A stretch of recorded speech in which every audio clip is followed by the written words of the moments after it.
I looked at the YouTube today and I realized I hadn't shared anything for a little while. So I figured I better, um, if I want to do this, I better do it, right? So I've been working out in the garden and making cool stuff happen out here. Those are like compost buckets, compost tea buckets. And, I was thinking that we just got to, we got to say things when they need to be said, right? And I don't know what that one is. It just popped up, and but it seems like it here, so um, letting it grow. But got a lot of potatoes planted and stuff. And anyway, yeah. So I was talking with some folks today, and we're talking about solutions that exist for the problems that we face in society, right? And sometimes we just have to stop allowing somebody who's profiting off of the problems to be in charge of fixing things. I was in business for several years. I owned my own business, but then I realized I wasn't really, even though I owned the business, I I didn't really own my time, because if you have a business, then you're of service to other people, right? And I mean, I think that's the way business should be, is that if we're doing things, maybe they should be things that our community is needing to have done, right? I mean, because that, to me, that makes sense. And so I was a plumbing contractor, and I spent 9 years doing that, and it enabled me to save up enough money and experience enough stress that I decided I wanted to do something different. And so I started really learning about um, all of the problems that we have in the world. And then, I mean, so it's great to know about the problems, right? But if you if you don't know about the solutions, then it can be depressing. And for a little while, I kind of got depressed. I really didn't like I really didn't like all of the things that I was learning about. And I'd spent 9 years previous to having my company and working as a plumbing contractor in the military. And I learned a lot working in the military. I had a top secret security clearance, where, I mean, because with utilities, they're everywhere, right? And so, being an NCOIC, a non-commissioned officer in charge of utilities, I had access to places where a lot of people didn't have access to. And you see things that are unsettling, because you don't think you would support those things unless you were being tricked into supporting them. And we have I heard or read sometime a long time ago that if you don't step up and lead, you will be led by people who are less deserving of that role. And I've experienced enough um, things in my life and positions that I've held that I'm a capable leader. I've I can look at a problem, I can dissect it, I can look at it from all different perspectives, and I can seek solutions for each of the problems that somebody somewhere has figured out, right? Because, I mean, one person isn't going to be able to figure out everything. But if one person can listen to the life work of a lot of different people, you're going to have a really good idea of how um, a solution is implemented to solve the problems that we experience. And so, like here at the Apocalyptic Ashram Hawks Haven, I'm out here in the desert of central Washington, where we get about 8 inches of annual precipitation. You know, people think sometimes about Washington, they think of Seattle, or we call it the wet side. But the mountains, they absorb kind of whatever's left, and then we don't get much. And so 8 inches of annual precipitation really isn't a whole lot of rain. I mean, that's a desert environment. But luckily, desert environments are only existing or persisting because of their inability to hold on to the silt. You know, the ability of it holding on to moisture that it is receiving to get plants to grow, and then the roots work to bind the soil together.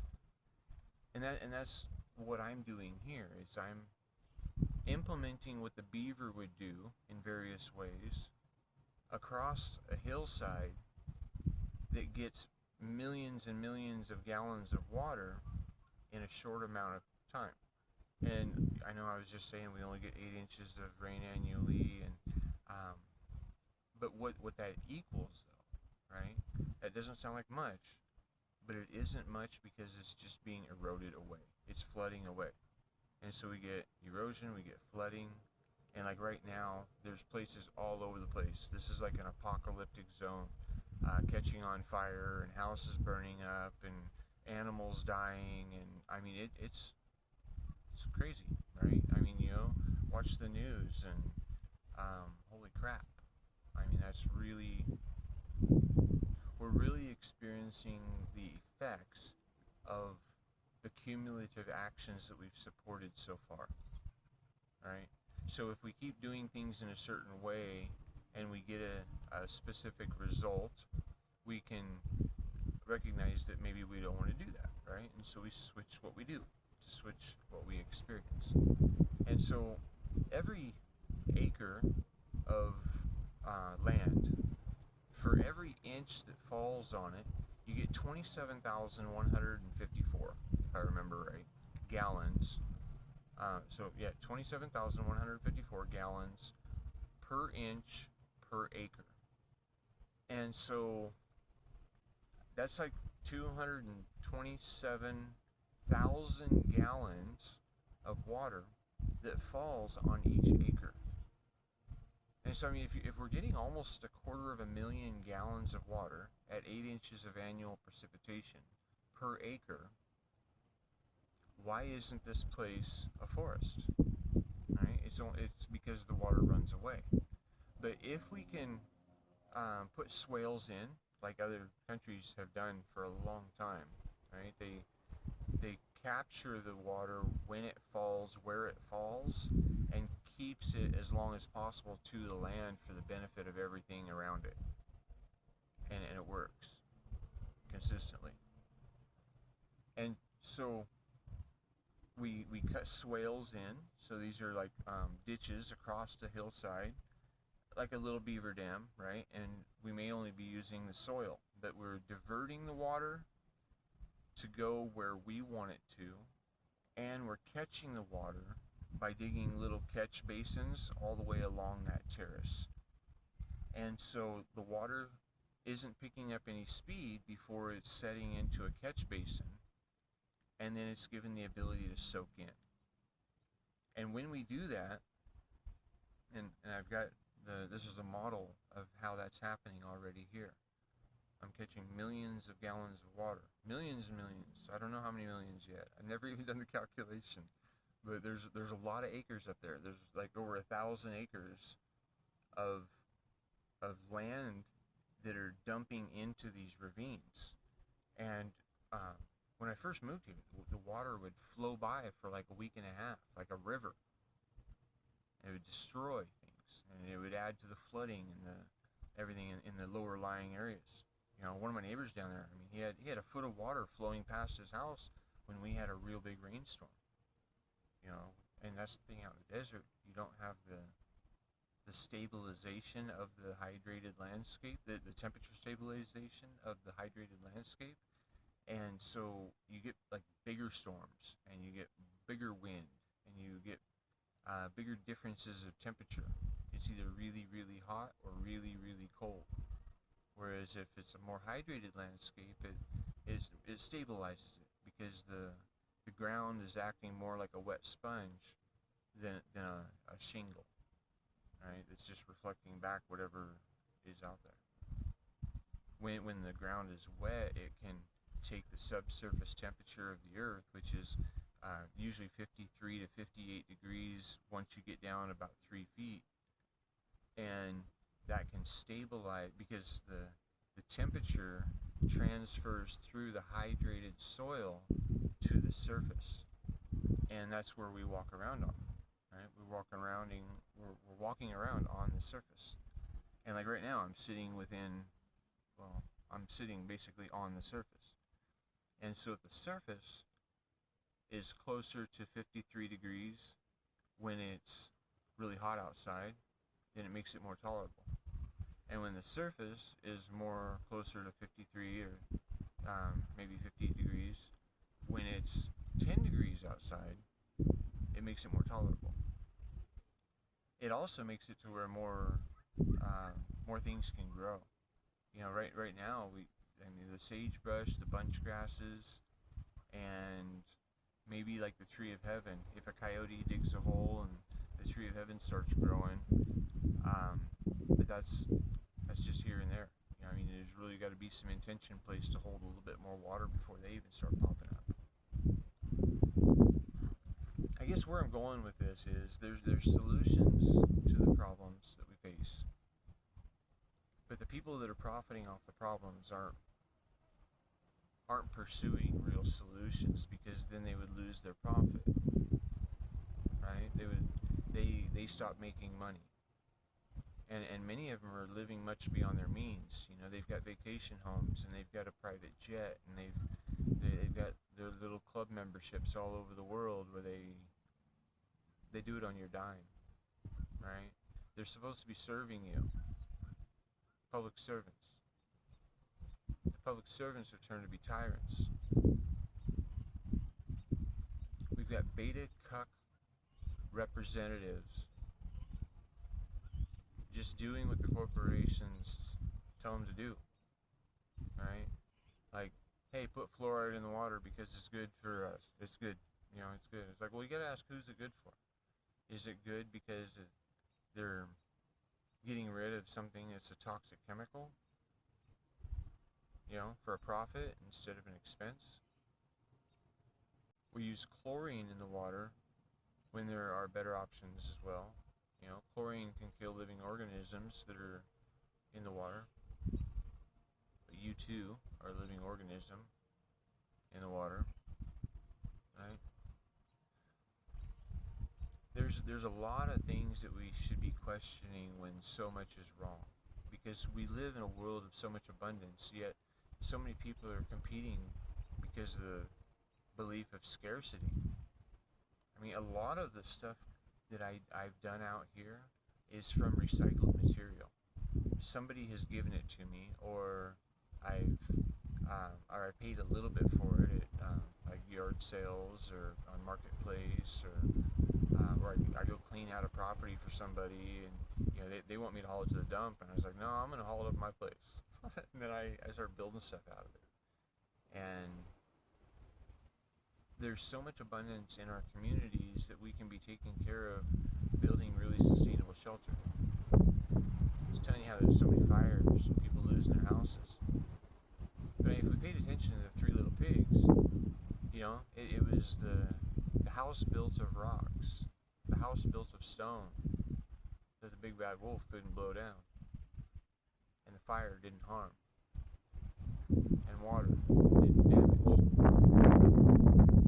Fred Flintstone, I doubt he passed down a mortgage to Pebbles, or expensive insurance bills to pay for replacement of a home when it burns up. Rocks don't burn. There's ways we can be building to maximum standards instead of minimum standards.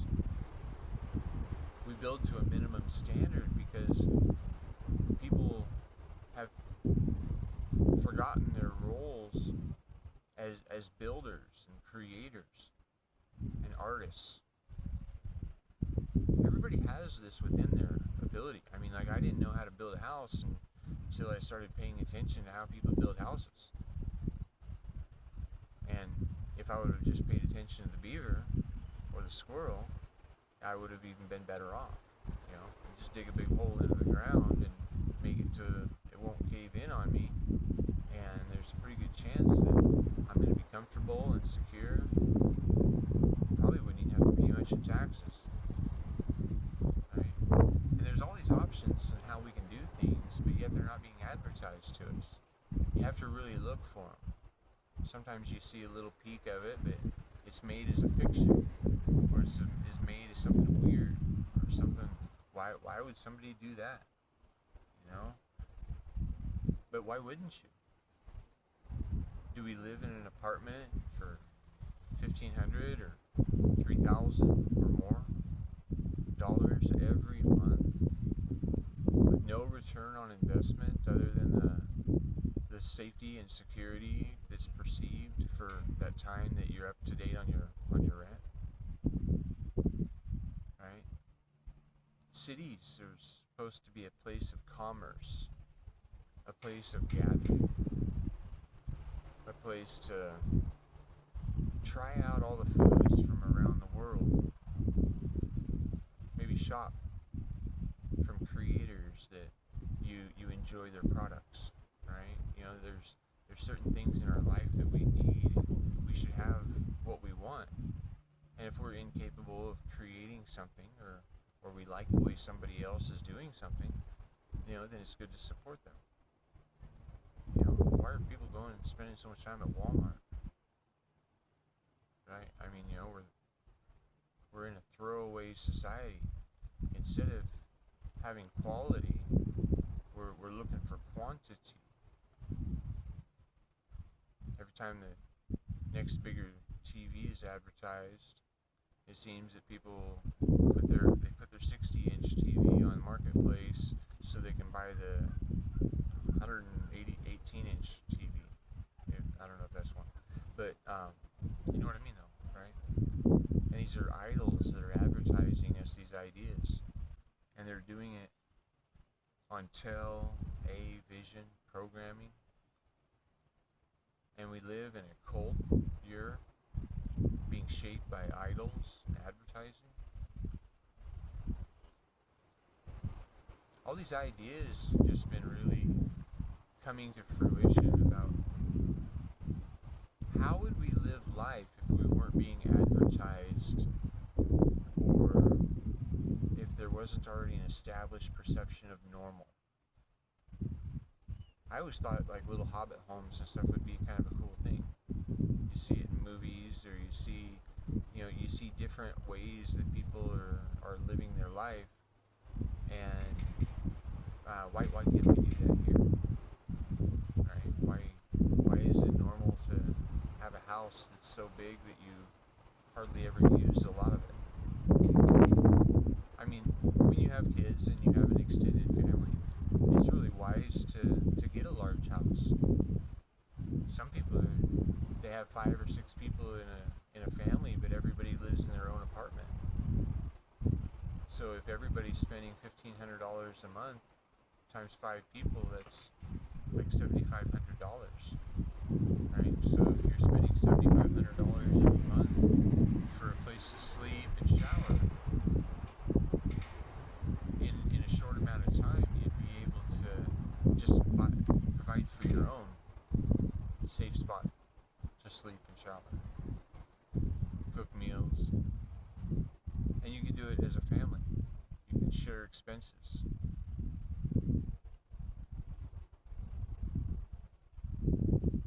Anyway, for a long time we've been having people represent us that aren't truly representing us. What I'm doing here is I'm reducing fire, flood, erosion, drought, and famine by holding water to the land and making it to where it's more productive. There's also ways to pull the water out of the air, and with that we use condensation generators, and we're just using natural principles. So we're creating cold zones where it traps air, and so the coldest air of the night settles into these cold zones, and then the next day when the warm air comes up the hill, it mixes with air and it creates a dew point. And so then we're able to take and condensate the humidity out of the air into the ground. So that's another way that we can increase the amount of hydration to the landscape, is through the design of our landscape, the way a beaver would do it, right? Or even a human that's paid attention. That doesn't even cost paying tuition. You just have to pay attention. YouTube University has taught me a lot. So for the environment, we talked about the reduction of fire, flood, erosion, drought, famine. Homelessness is solved when we do it sustainably, using natural resources and things that are abundantly available to us. Then the last real barrier is our mind and our body. And in our mind and body, if those are acting in a conscious way instead of a compulsive way, every time we're making a decision about what we support in our life. I mean, a lot of people are spending a lot of time in anger and in stress and in disease and fighting with somebody somewhere over everything. So that's what they're giving their energy to in their life, and that's what they're experiencing. Where our intentions go, energy flows, and that's what we experience. But I sat down for a while one day and I asked myself, what do I really want to experience in my life? What are the 4 things that I want to make my choices to align with that make me happy? And I want to be healthy, I want to be happy, I want to be peaceful, and I want to be abundant. I just want to have enough that I don't need to feel like I'm lacking in anything, right? I mean, I want a safe place to sleep, I want a vehicle to get me from here to there, and I like to grow my own food. So if I have those things and I'm able to breathe, I'm pretty abundant. And then abundance just grows when you already live in that. So, but yeah, health, happiness, peace, and abundance. And if I can make a lot of my choices every day to align with those things being true in my life, that's what I've got. That's what I've built, and I really like my life. I mean, I wouldn't trade with anybody. I've built it the way I want. I mean, other people like it too, but I've already built my life the way I want it. I do that through being heavily meditated. I've learned that the only thing we can really control is the now moment. And the thing that we can most easily control in the now moment, and every one of them, is our breath. And so if we can shift our breath in a way that benefits us, we breathe in through our nose, filling up the lower diaphragm first, all the way down like lower belly, and then let it fill into your chest, and then exhale out of your mouth. And try to feel any stress leaving when you breathe out. Right, so breathe in, nice cool life air, right, that's blowing past. I don't know if I'm just wasting my words. I don't even know if it's still recording. Battery might be dead, but you know what? I'll keep on going on. Breath. And so I can breathe in, and I can be aware of it. Right now, I don't have any other choices as to what I'm doing. I could stop the video, or I could get up and check and see if it's still recording, or there's a lot of things that I could do, but my goal is is, until I get done talking, is to talk to you, because YouTube is a fantastic platform. Facebook too, right? I mean, we're able to share information and ideas that we would have had to write a book and then hope that somebody has the money to buy it, and that the bookstore is holding it, and it was promoted and it was found. Now you can just push one button and say share, and then go to your phone book or whatever, or your contacts, and you could send it to anybody that you feel wants to hear this message. And if everybody did that to all of their friends, we have the ability of sharing an idea within a matter of probably a few hours, all the way across the world, right? I mean, how fantastic is that? We live in a modern day where, I mean, when I was a child, we had a phone that was connected to the wall, and any phone call that was out of your immediate area was pretty expensive. They really localized you to your community, isolated you to your community, in that way. But now, we can just talk to anybody anywhere. Isn't that fantastic? We can learn so much, and that's what I've spent a lot of time doing. When I'm resting from physically shaping the landscape and changing my environment that I live in, I'm learning from people elsewhere how they've solved problems in their life. And then so here I'm implementing a lot of really cool ideas in one place.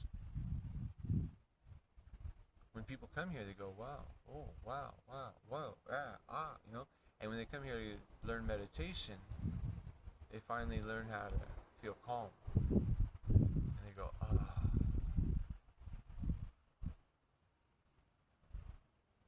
And there's no tension, just peace and gratitude in the right now moment.